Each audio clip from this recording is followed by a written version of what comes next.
Hello, how's it going out there? This is Night Guy again. Thank you for joining us. I'm very pleased to demonstrate what I have here. Been looking for a while for a good, or my interpretation of a good Ulfberht Viking era Norse sword. These are very legendary swords if you get the chance to look them up.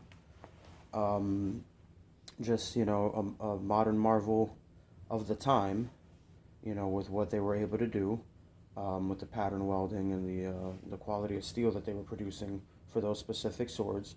Of course, there were a lot of knockoffs, and people would take the name and put it on their blade, claiming that it was an Ulfberht just because of the status that it carried with it, the name. So, anyways, let's go ahead and get into ours here. This is a knockoff. I guess you could call it a knockoff, really. Of an Ulfberht. I doubt it's pattern welded. I doubt it's made the same way, and it has some flaws that don't exactly match up to some of the classical historical Ulfberhts that I've seen in museums, etc. So let's get right into it. This isn't the first one I got. My first few that I tried were actually from swordsaxe.com, and I need to do a review on those and those swords in particular. As you know, on this channel, I'm always out looking for inexpensive swords but functional, and that's where I found this one. One is from New Madni Traders. That's New Madni, New Madni Traders. Found them online and thought I'd give them a try. The guy was really nice in helping me out with getting this sharpened, and he actually did the laser etching that you could see here on the Ulfberht. Honestly, I got the sword for 80 bucks. I actually spent more on other replicas, the ones that I got from Sword Axe, and I wasn't really pleased with those. But I will be doing a review on those, so go ahead and check that out when I upload those finally. Anyhow, this one just seemed a lot better. This was, advertised as a high carbon steel Ulfberht, Viking era sword. And as far as I can tell, I can't really tell by looking at it, but I want to say this is definitely, let's get it nice and close on it. This is definitely at least 1065, I want to say. It says it has 56 to 60, I guess, Rockwell hardness.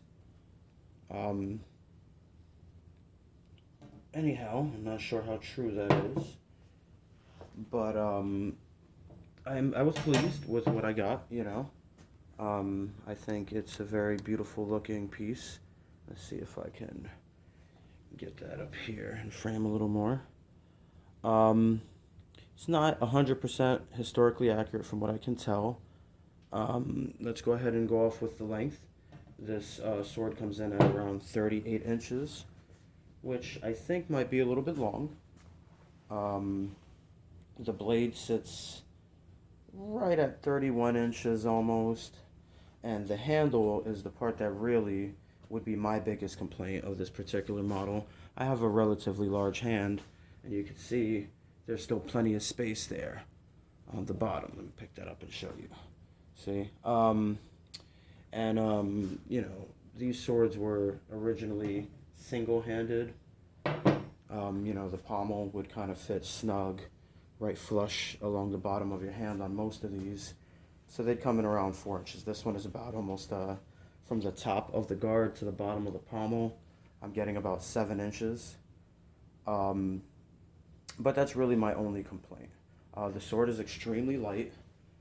I want to say this can't be more than about maybe 3 pounds.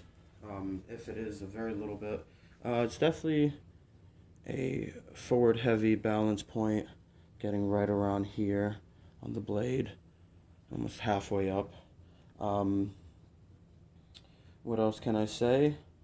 Nice stiff blade, The handle is a little bit on the flat side, but it doesn't feel uncomfortable. This pommel, I'm not sure if that's an accurate design for the Ulfberht. I've seen similar. Kind of reminds me of a Saxon blade. honestly, looking at this, I feel like this particular sword may even be inspired or a knockoff of the windlass reproduction that they make. You know, just by looking at it. Obviously, the windlass would command a way higher price, and you could tell it's definitely a lot more craftsmanship goes into the windlass model. But for a inexpensive one that I'm gonna take and just do some cutting, practicing with, I like it. You know, I'm pleased. I definitely like, you know, the blade is just what really calls out to me. You know, this big broad blade, which, you know, would have been common at the times. I'm not sure if the width on this blade is enough.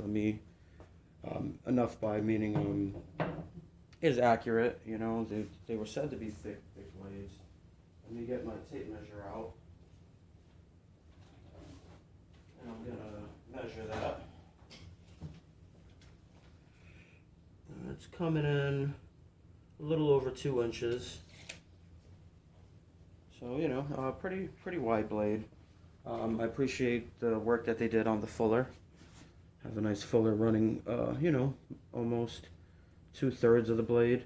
I do wish it would have went all the way into the guard and hilt, but you know, that's a common thing I notice with these less expensive swords.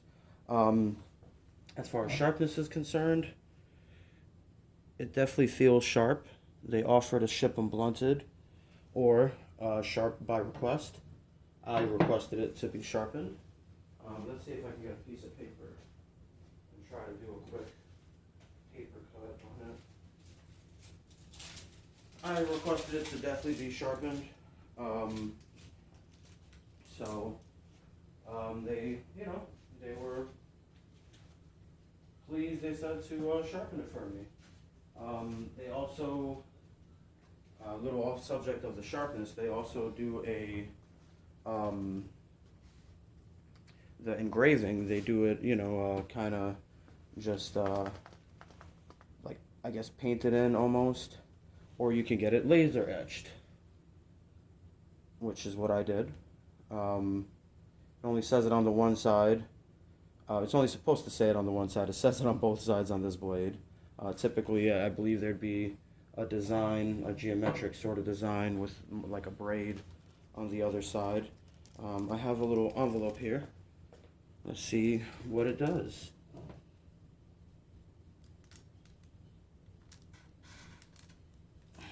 So yeah, definitely cutting right in. That's a few pieces of paper. Let's try the other side.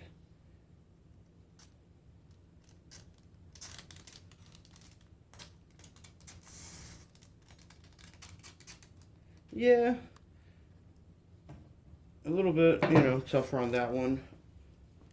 But I got a cut on the one side. Pretty sure just, you know, trying to do it this way isn't really going to give me the best results against a stack of paper, you know. But anyways, the real cut and thrust test will be coming up soon. We're going to take it out soon and do some bottle cuts with it. So let me know what you think of this one. This is $80 new Madni Trader Ulfberht. I'm so far pleased with it. Can't wait to do some cut and thrusts. Let's show off this little sheath.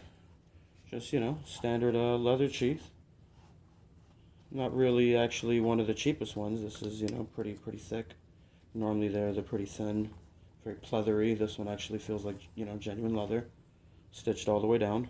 I'm not really sure if you can see, made a little cut here by accident trying to get this out of the packaging. It comes wrapped in plastic and oil, and you know, I used a little box cutter, and I guess I got a little sloppy, and there's that cut.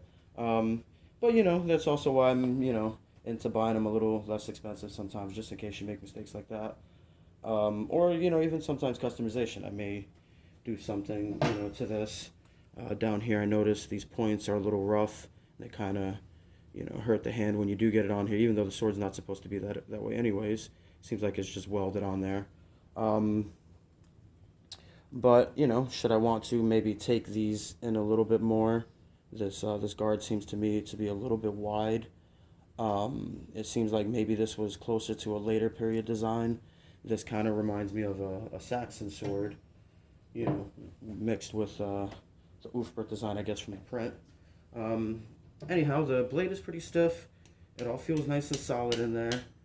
I gotta, you know, I do have a bounce. Let's see what we get for... Yeah, definitely a very stiff blade. Not much of a bend to it. But, yeah. We're gonna take that bad boy out. We're gonna give it some test cuts. Thank you for joining us.